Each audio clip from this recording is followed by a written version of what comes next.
Hello, my friends. It's attorney Anthony Bandiero here, bringing you the Roadside Chat. This question comes from an officer in South Dakota, and it's basically, can officers demand IDs from patrons in bars? And the idea is to look for underage drinkers. It's a little more complicated than that. Let me give you some context here. So the officer works in a large college town, and fake IDs have taken over, right? I spoke to this officer, and he said that I guess China is doing a great job with these IDs because they look legit. So the security officers, they're doing their hologram checks and all these kind of stuff, and they just have all the features of a real ID. They don't have the card scanners, but they look through them with under black light and stuff like that, right? So they're very effective. Now, he's basically, in his experience, is that almost every college kid has one of these fake IDs to go into the bar and to drink. They will, look at the, see if they see somebody coming out of the bar that looks underage. They'll, try to contact them with a consensual encounter, maybe a traffic stop if they get a violation and so forth. So the city manager and the police are getting a lot of complaints about the underage drinking. The public think it's becoming a more and more bigger issue. So they want to take some action. So here are some of the questions. Number one, can the police officer enter the bar and ask people for their ID, right? A consensual encounter, not demand, but just ask. Would this violate the patron's right? And also, what about the bar owner? Can they say something and do something about this? So let's stop right there and let's answer that question. So certainly it does not seem to be any problem to walk into a bar and, like a regular customer, right? And to go up to people and to make a conversation and ask them for their ID and so forth.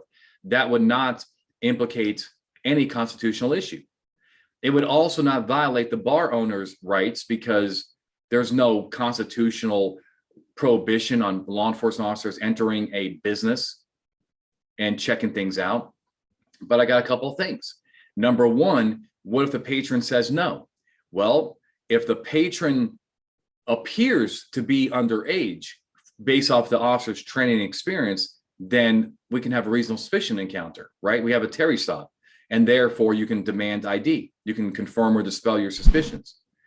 But if the officer does not feel confident to go down that route, and the person could be overage, then I will leave it alone.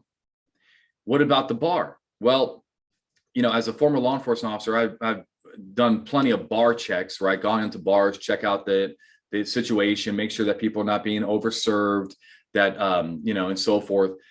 But I've never had a situation where the bar told police to leave.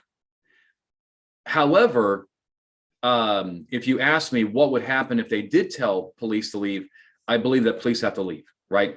It's a private business, and there is no constitutional authority to stay on a private business when the cops have been trespassed. There are situations out there, you hear sometimes they occur where you have an anti-police establishment. For example, there were some there's a coffee shop, or more than one coffee shop, I don't know, but I know there's at least one coffee shop in Portland, Oregon, who did not want to serve police officers. So they said as much, like, we're not going to serve you, you're a police officer. Can the patron or can the coffee shop owner do that? And the answer is yes. They have a right to refuse service to people. They can't do it based off a person's race, gender, ethnicity, national origin, things that are protected by federal law, but your profession is not protected by federal law. So they could turn you away. That's the same situation in the bar. But Anthony, hold up. The bar is much different than the coffee shop. And I agree. These bars are what's called a highly regulated industry, like junkyards, gun stores, hunting and fishing. Those are, highly regulated. But in order for that to actually mean anything, you have to have laws that say, hey, as a result of having a bar in our town, you're subject to periodic inspection by police officers. A town, in my opinion, could pass that ordinance. They could say that. Now, you can't enforce it to harass, or you can't, do it in such a manner that, that the person is losing business because the cops are in the bar every 15 minutes, unless you have something specific going on. You have to do it,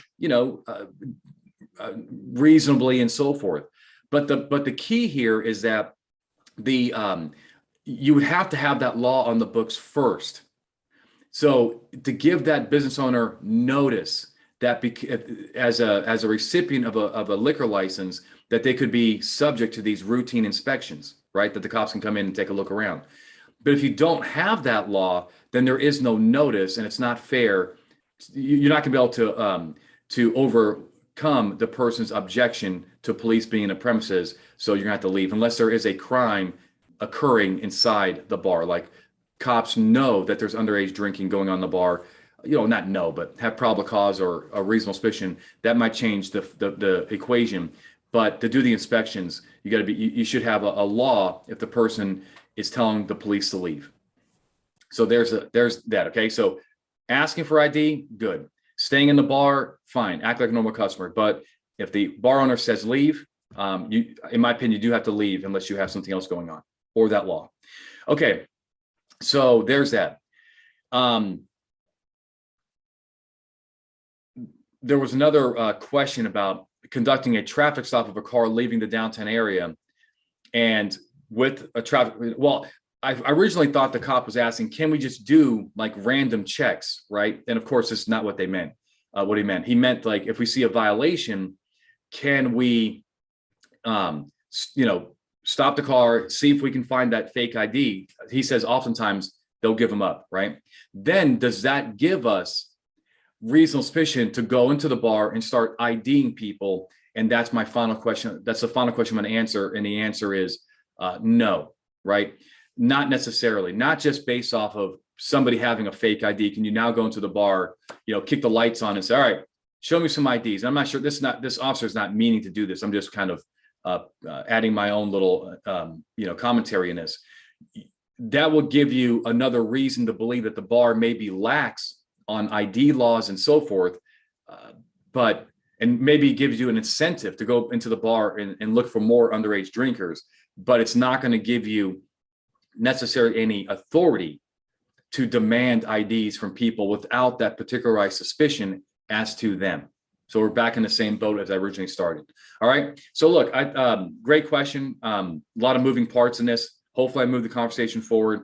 Look, guys, if you like what I'm doing here, you like the content I'm creating, and hopefully I'm adding some clarity to your job as a law enforcement officer, hit the like button.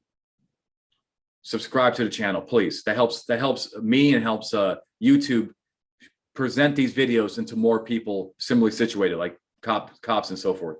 And finally, share with your friends. Until next time, my friends, keep up the great job you're doing.